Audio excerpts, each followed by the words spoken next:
Pour ne pas beaucoup se faire du mal, pour ne pas se faire plus de mal, nous conseillons toujours aux jeunes gens de faire ces tests bien avant, que d'attendre des semaines avant le mariage, comme le font la plupart.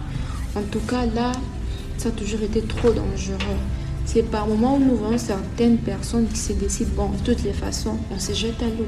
Ils décident de se marier avec les résultats qu'ils ont obtenus. C'est par là aussi, j'aimerais vous dire une chose que nous devrions savoir, c'est que on ne se marie pas d'abord seulement pour nous. Le mariage, ce n'est pas seulement nous. Mais quand vous décidez de vous marier avec ces résultats qui n'ont pas été bons, qu'est-ce que vous pensez des enfants que vous aurez à faire? Qu'est-ce que vous pensez d'eux? Et déjà là, vous devriez savoir que quand vous allez vous marier, vous aurez des enfants malades.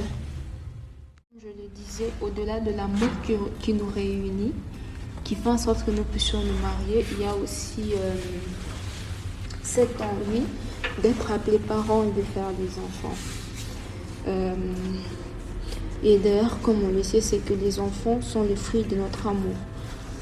Alors, raison pour laquelle il faut toujours tenir compte de toutes ces choses. Moi, j'aimerais qu'on comprenne cela. J'aimerais qu'à la fin de ces enseignements, que vous puissiez mettre cela en pratique.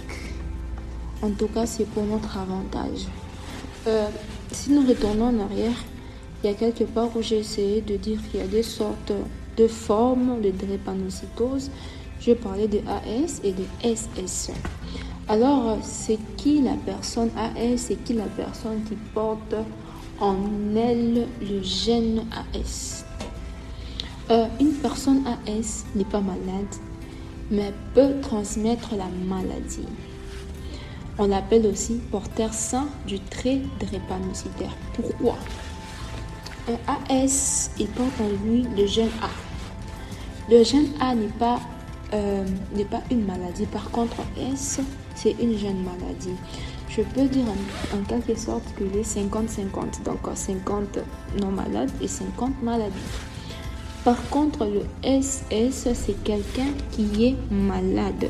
Et c'est la forme la plus grave de la drépanocytose. En d'autres termes, les personnes ici, de SS, on les appelle aussi souvent les anémiques. Souvent, c'est même un langage qui circule même dans les quartiers. Par moment, on dit non, il est anémique, il est anémique. C'est là, je ne sais pas pour dire que quand on est AS ou SS, on ne peut pas se marier. Oui, on peut se marier, mais nous devons savoir que quand on se marie, et tant que tu sais que moi je suis AS, si tu veux te marier, tu vas te marier avec une personne qui est saine.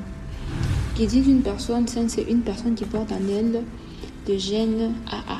Le AA sont des personnes saines, sont des personnes qui ne sont pas malades. Parce que les SS sont issus de parents AS. Parce que même quand nous faisons le croisement sur les probabilités, vous verrez que quand un AS et AS se marient, il y a 25% de AA, 25% de SS et 50% de AS. Et vous verrez que ce n'est pas évident. Raison pour laquelle un AS ou un SS peut toujours se marier avec un AS. Et vous remarquerez que sur l'échelle mondiale, c'est en Afrique où le pourcentage de drépanocytose est beaucoup plus élevé que dans d'autres pays. Pourquoi? Parce que les Européens, les Occidentaux, ils comprennent facilement. Quand ils savent que tel ou tel autre, quand ils savent que nous deux ne peut pas se mettre ensemble, compte tenu de notre état, ils lâchent facilement. Mais souvent, même les Africains, c'est pas comme ça. Donc, j'aimerais que nous, aujourd'hui, nous puissions faire exception afin de faire en sorte que ces pourcentages puissent être réduits. L'électrophoreuse est l'examen qui est beaucoup plus négligé par la plupart des couples. La plupart des couples font l'examen de sérologie, mais l'électrophoreuse, la plupart des couples négligent, alors que c'est un examen qui est aussi important. Alors,